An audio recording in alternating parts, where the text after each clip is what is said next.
exciting day for Quad Cortex users, as Neural DSP have just released the 3.0.0 update to CorOS, which the highlight standout feature that obviously everyone's been asking for and waiting for years now is plugin compatibility mode to enable you to use all of the Neural DSP plugins as blocks within the Quad Cortex. Still not fully there yet because the plugins themselves have to be the X versions, updated to the X versions, and then have compatibility switched on. And so far there are two. So there's the Plini X and the Gojira X that are going to be able to be used straight away with the Quad Cortex if you own them. So you have to own the plugins and to be able to put them onto your Quad Cortex.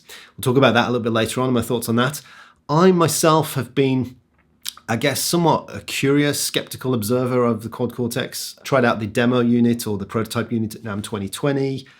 So much promise, so much excitement, but I think I was a little put off by some of the process of development and the release and some of the sort of claims and promises made that I just felt were not kind of delivered on. And so I sort of held off personally from getting a unit. Now, earlier this year when Neural DSP announced that plugin compatibility mode was finally going to come with 3.0.0 update, I decided that I'd probably get a Quad Cortex around the time that the betas were being wrapped up.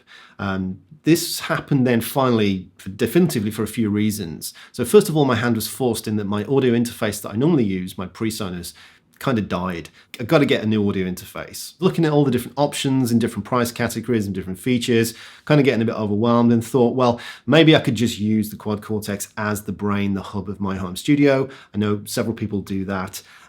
To seemingly good effect, and I figured I could put everything else through it as well. So I record my voice with, through the XLRs. It has phantom power. Also put my other modelers through the secondary, inputs. So I could just use everything. Use the Quad Cortex as the brain, as my audio interface. And despite my maybe better judgment or skeptical reservations, it's still a really appealing device in so many ways. So the form factor is probably perfect. I know some people complain about the switches being too close together, but the size, weight, and power performance to price ratio is incredibly appealing in the amount that it can pack into such a small footprint. The I/O is incredibly strong, flexibility with the XLR ins, outs, phantom power routing is really, really appealing. And ultimately, I know this thing can, of course, sound and feel fantastic. I've heard people make it sound great, and as a long-time Fractal fan and Line 6 user, now feels with 3.0.0, plugin compatibility mode, the desktop editor, many or if not all of the things that were promised with the announcement and the launch of the Quad Cortex are finally coming into fruition 3-4 years later. And so I want to keep an open, rational mind and not let my previous biases and skew my thinking. And I want to try this now. If I feel like it probably is at the point where everyone, or certainly I, thought it would have been or should have been at day one. I certainly know from my own experiences in developing software just how difficult these things can be, unforeseen roadblocks, etc. So I want to be as charitable as I can in sort of assessing it all. But I've certainly not felt up to this point that it was worth my own sort of time and investment into it.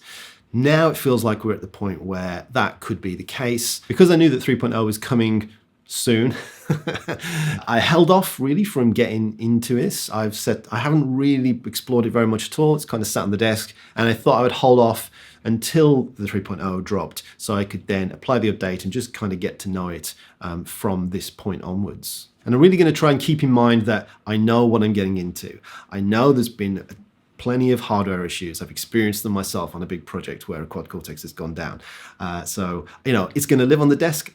I'm not going to gig it. I'm going to treat it with kid gloves. I'm going to baby it. I'm going to use the desktop editor, Cortex Control. So hopefully stack the odds in my favor that it's going to survive and we're not going to have any hardware problems. I know where it's kind of lacking in areas of the amp models that it's offering. My kind of dumblish kind of sound's not really there in terms of the stock amps.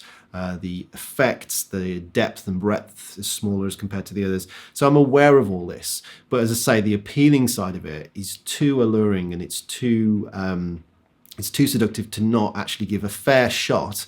Now it's at the point that I think it originally should have been. And all these pieces are in play. Desktop editor, plugin compatibility, some of the sort of quality of life issues that have been addressed.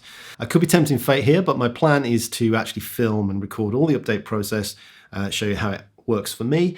And again, this is not a tutorial, but I just want to show the process of me fumbling my way through it. Over on the Neural DSP website, there is an article detailing all the steps to successfully update CorOS 3. So I'm just going to run through this myself now. And step one, preparation. Obviously, this is just going to be a backup. I've not done this yet, so this is going to be a first experience. So I'm guessing it's going to be settings, isn't it? I've not say 0.5 cloud backups. This is new to me, so let's see what happens here. I actually haven't got all that much to back up. I have done some captures. I've downloaded a couple of things. But yeah, as I say, it's really, I just don't want to lose the captures that I have done of my Friedman. So this is the main reason I'm doing this. Backup name. Okay. Pre3. Let's call it that. ... means I'm guessing it's backing it up. Okay, so initiating the update.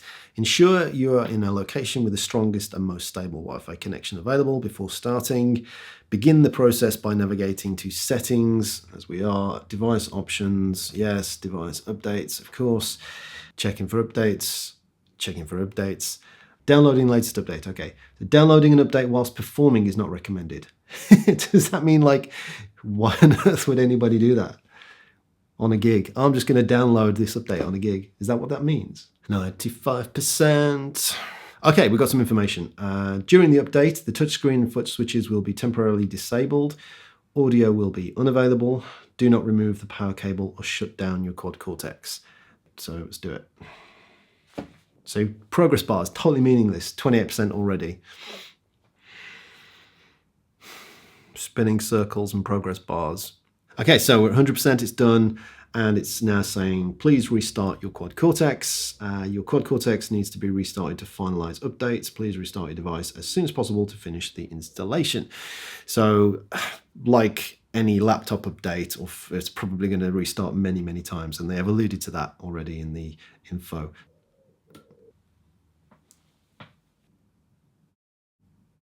But yeah, it's doing a further plugin compatibility update. What else can we talk about whilst this is going on? Let's go through some more of this.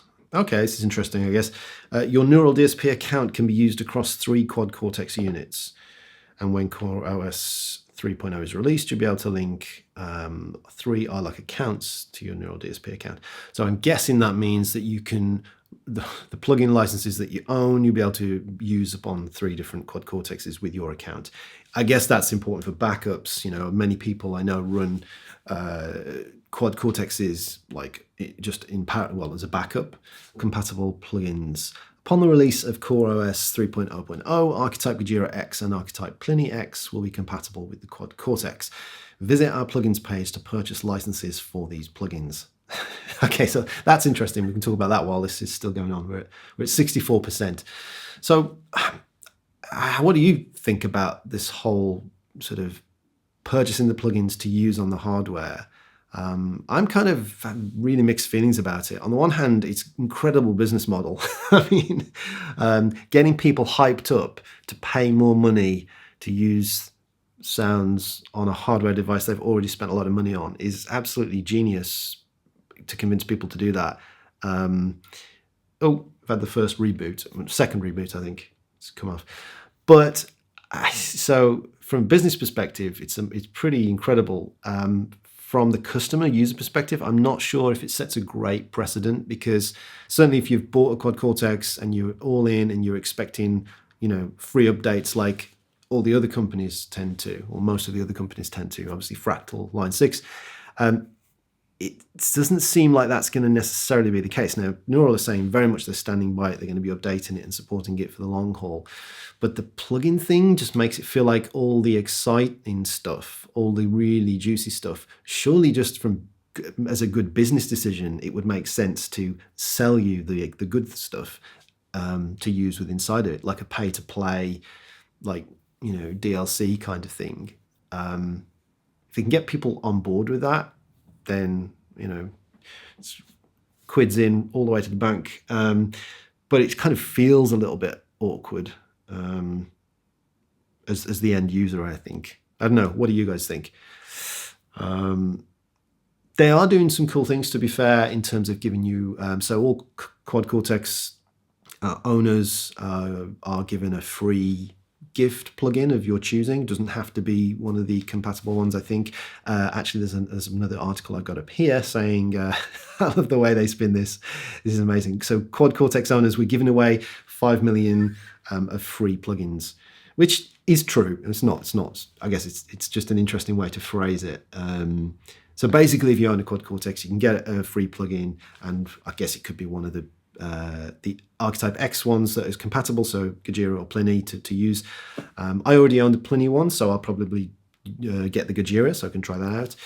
So they are doing things in terms of like to sweeten the deal. I just don't know about the precedent it sets. It feels like, yeah. I guess what I would like to see, or what I would hope to see, or would have hoped to see over the 3 years it's been out, is a stronger commitment or a faster pace of increasing the number of amps and effects. But I guess they're on the back foot anyway because of not having everything at launch. So they were already sort of having to work, so much work to do in order to get like desktop editor and was it a looper that was missing, or I can't remember, like other things that were not there on day one. So they were kind of already on the back foot trying to catch up to where it should have been on the initial launch. So then like adding extra new updates and all, juicy goodies after that, it's just been difficult, I think.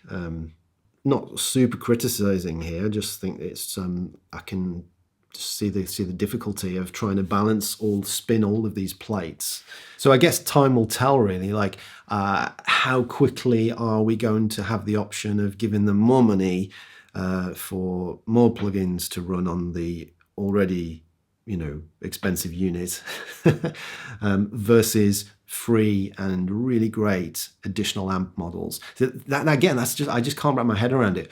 Why spend time modeling and developing and giving you great amp models for free in updates when they could do a plugin version of it that costs the $100 and whatever it does, that you have to buy in order to get that? It just doesn't sort of make business sense as to why to do that if people are willing to pay it.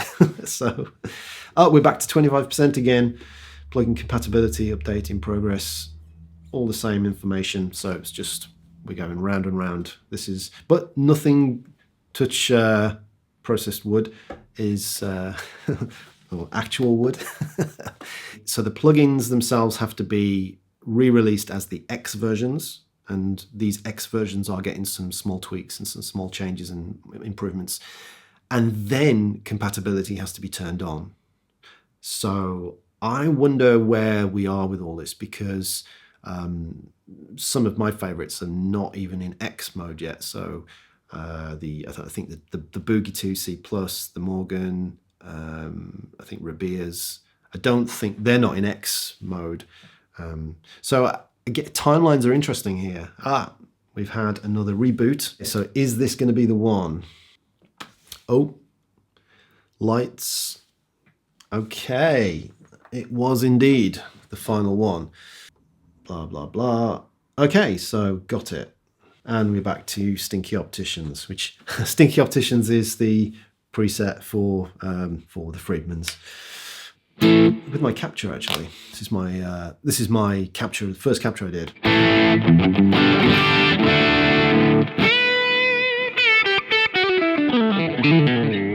But I'll do a separate video on capturing my Friedman later on. Moving on, I need to download the update to Cortex Control for it to talk to the Quad Cortex now.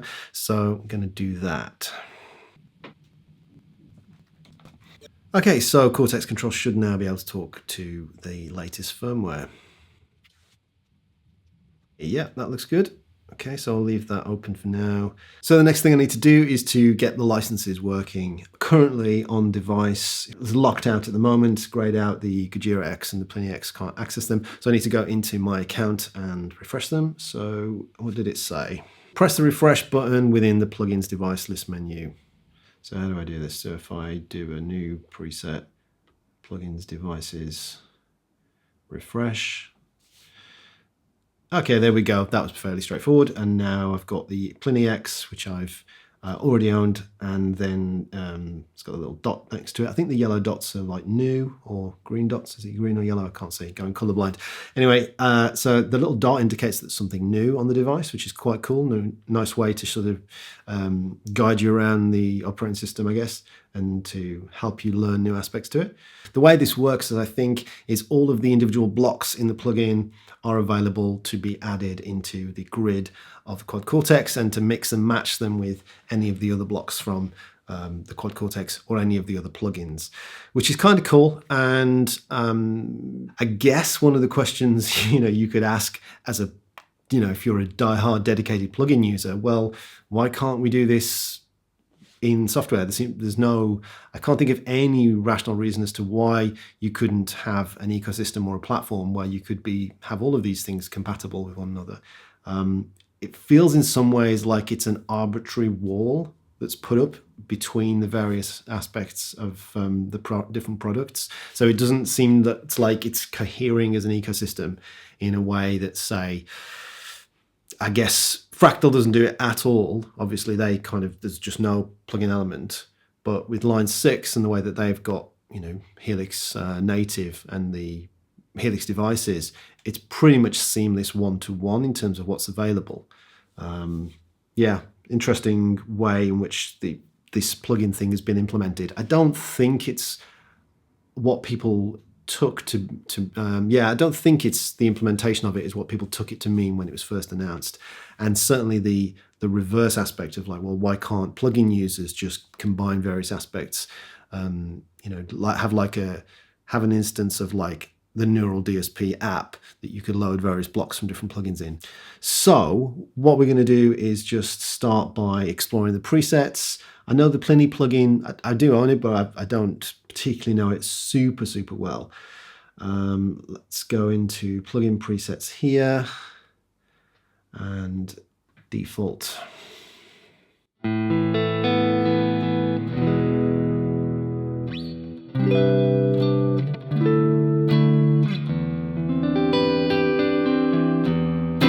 So on the grid, any of the blocks that are from a plugin, you can see it's identified there with a little badge. In this case, it's going to be PLI for Plini. And that is obviously remarkably different to the skeuomorphic on-screen graphics of the plugins. They're not trying to replicate the look of the plugins on the screen here. I don't know whether people took that to be the case. I can't remember what Neural said in the very early days as to whether that was ever supposed to be the case. I don't know. Maybe they didn't comment on it, or maybe people just assumed it would look like the plugins. I think you can make a case for it not being that way. I know the ToneMaster Pro has implemented that. I'm kind of on the fence with it. I don't really care either way, but I know a lot of people were assuming that it was going to be like a skeuomorphic representation. What we've got is just a slight refinement on the current way of doing things. It's just a square with a graphic and then a little badge to identify that it's from a plugin. So this is the default preset when you just load up the Plini plugin. It's clean. It's using, what is it using here? So it's using the Plini Crunch amp apparently. Seems really quite quiet. I'm not sure what's going on there. It's using obviously the Plini cab, and pre-effects are bypassed, and then we've got EQ, which is on but flat, and then Plini reverb. Yeah, let's dig into the sounds. Plini's presets going to be from his tunes. You can see Electric Sunrise there. Crunch amp again, I guess.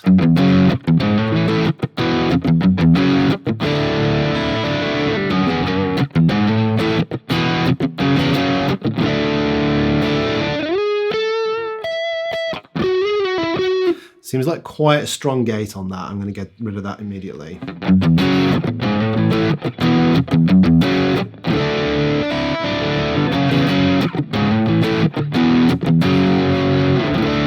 Okay, that's better straight away.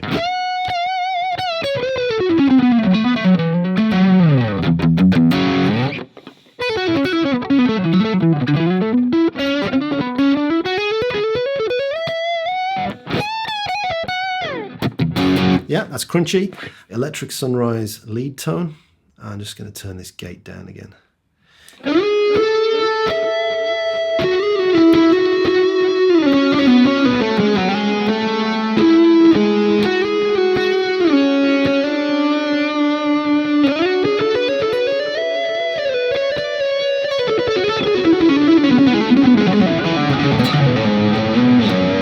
I'll do some of this on device before moving to Cortex Control, just so you can see some of the changes to the UI and the interface and stuff. So one of the things what you can do is have subfolders. So these are organized now within the plugins folder here with Plini's presets, the artist presets, and Neural DSP presets. So I think you can have 4 subfolders deep. So if I go into artists, we've now got subfolders with all the usual suspects, Charlie Robbins, Jack Garner, all those guys, and then Neural's presets, the factory presets, which I think should all be one-to-one with the plugin. I haven't checked that. I don't know the presets well enough, but I'm guessing there shouldn't be any reasons to why it's not going to be exactly the same. Then the experience of actually interacting with all this, if I go to blank preset now, and within the device list, we've got plugins at the top here.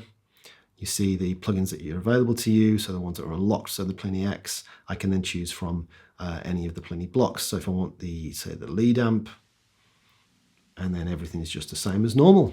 So then I would choose a cab. I could choose a cab from the Quad Cortex itself, or from, there's the little plugin from the Plini plugin. So we'd have a stereo cab there, and etc. And just interact and build and combine various different blocks or devices from the different sources, be it the Quad Cortex itself or from the plugins. So what I'll do now is get the free gift for the Gojira plugin, install that, and then try and mix and match some of these things. As I was backing up the footage from the earlier section onto my iMac, I got the notification on my watch saying there's a free gift in your Neural account. So they were on it, and so that's cool. And here's the email. So a gift has been placed into your Neural DSP account. To redeem your gift, please click on the button below.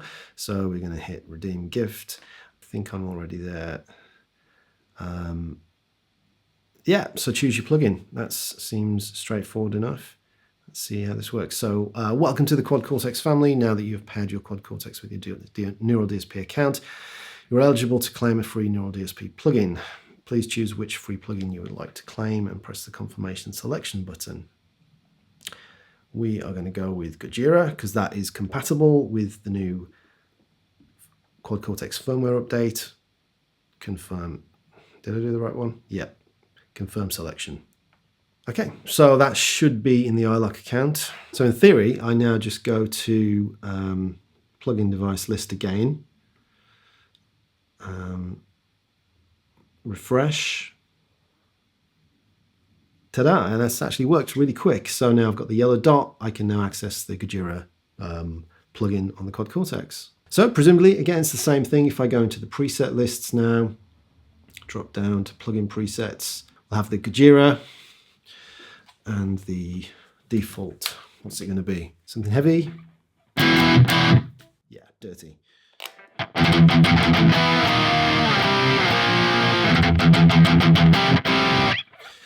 Again, with the gating, if I take the gate off, yeah.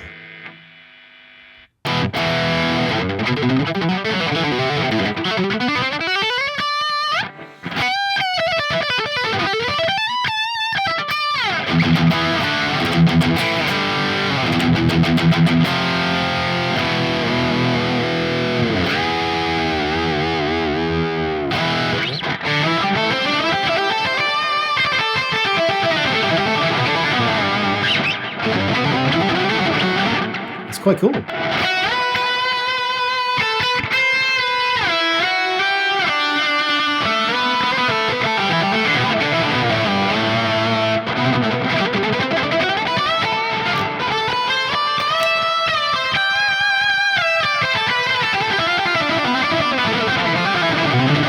Whatever that's doing there with your tracking is really, it's really quite accurate and fast.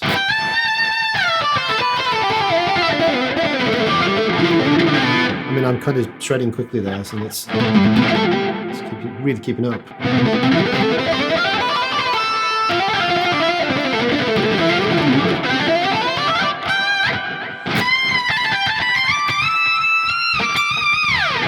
Yeah, that's cool. I'm going to have some fun. It's like I don't know the Gojira plugin at all, so I think I'm going to have some fun exploring this one.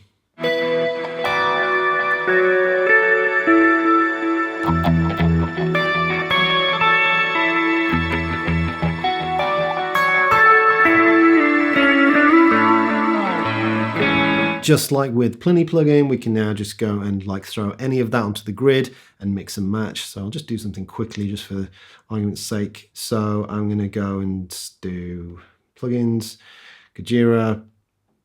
Let's do the hot amp. And then let's go plugins, Plini, cab, stereo. Let's do Gojira. Let's find a delay. No, let's do reverb, shimmer, and let's do a Plini delay.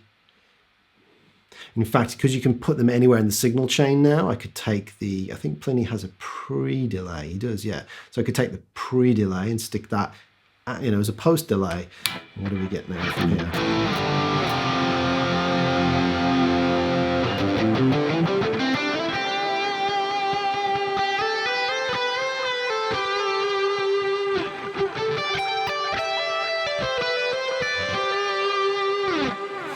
Huge epic sounds out of the gate.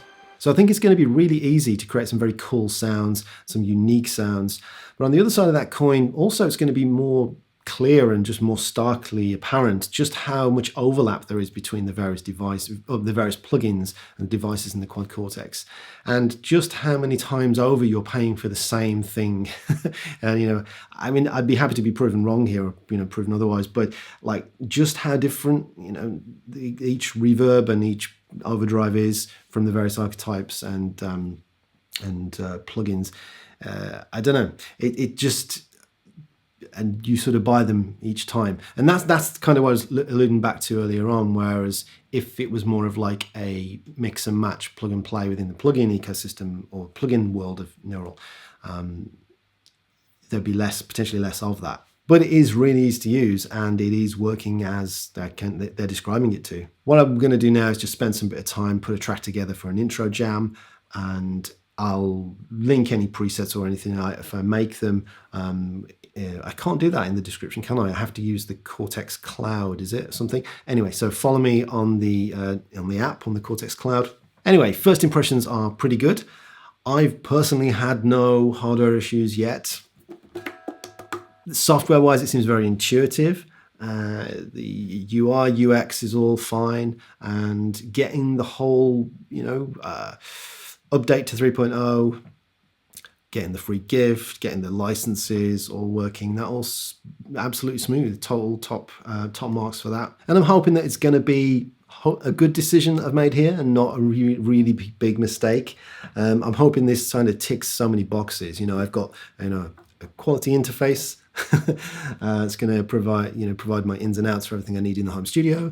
I'm going to get to know another big player in the modeling world and get experience with that, to have an informed opinion and to reap some of the benefits from that, because it does sound good in many circumstances. And yeah, I get to capture stuff and profile, which is all very new to me. So excited for a number of reasons, and just like I say, keeping an open mind. And yeah, we'll see how we go with it. So what do you think? I mean, certainly the thoughts on the kind of business model is still a big question mark for me in terms of how this is going to be monetized in terms of updates. How many free updates are there going to be, where the core of the Quad Cortex, the thing you paid for with the hardware price up front, how much of that is going to be updated for free? How much time are Neural going to put into that versus making more and more plugins to sell you to load onto it? That's the question mark I have in my mind as a user and as the consumer. I understand it from Neural's point of view. Totally makes sense to just rinse us. If you make the new coolest plugin and you have to buy it to get it working on your quad, then yeah. I guess the fine line you got to walk is like, how clear or noticeable or apparent is that to the user, and how much do you feel like you're being bled for the latest and greatest? Yeah, it's a really interesting question. I'd love to know what you think in the comments. Are you a big Neural fan? Are you using the latest update to the Quad Cortex? Do you like the plugins? What's your favorite ones? Which ones are you most excited for? I know that I'm looking forward to the Morgan, and because there's no AC20 in here, so getting the Morgan on there would be awesome. So let me know in the comments what you're looking forward to, and hopefully it doesn't take all that long. Yeah, the Neural DSP and the word soon are now synonymous to much comical effect, and I think they've embraced that, which is kind of good humoured of them. And yeah, let's just hope it's not too many soons. Anyway, thanks so much for watching, and yeah, if you want to support me, if you want to check out all of my links, they're in the description below for my solo app, which is my experiments with developments and software, and my courses, so the Ultimate Fretboard Visualization course, and my website, podcast, all that stuff down below, Fibonacci guitars, of course. And yeah, thanks for watching. I'll see you next time.